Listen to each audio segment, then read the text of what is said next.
சந்தோஷம். உதவி செய்ய வேண்டும் என்று எண்ணம் இருந்தாலே போதும்.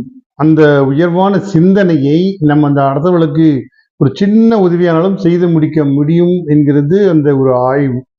நம்மால் என்ன முடியுமோ அந்த மனிதாபிமானத்தோடும், அந்த உதவி செய்கின்ற நற்பண்புகளோடும் நம் மனம் இருந்தால், அது எந்த ஒரு உதவியும் நம்ம அடுத்தவர்களுக்கு செய்யத்தான் தூண்டும்.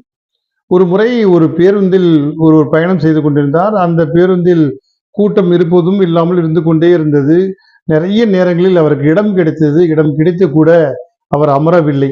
ஒரு நடத்துனர் வந்து கேட்கிறான், இவ்வளவு இடம் இருக்கிறதே, நீங்கள் ஏன் அமரவில்லை என்று கேட்டபோது சொன்னார், என்னிடம் பணம் இல்லை, செல்வம் இல்லை, ஆனால் அடுத்தவர்களுக்கு என்னால் ஒரு இருக்கையை தர முடியும் என்ற மனப்பான்மை, அந்த சந்தோஷம், நிறைவு எனக்கு இருக்கிறது.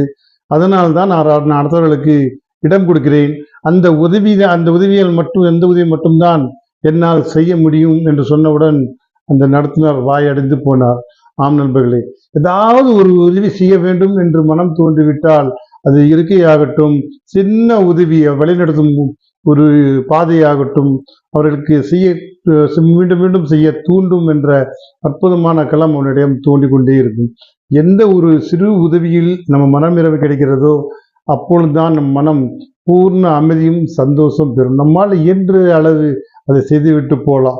சிறு துரும்பு கூட பல் குத்த உதவும் என்பார்கள். சிறு சிறு உதவிகள் கூட அடுத்தவர்களோட மகிழ்ச்சியோடு நம் மகிழ்ச்சி கலந்திருக்கும் என்பதுதான் மனித மனம், மனிதன் தன்மை கூட.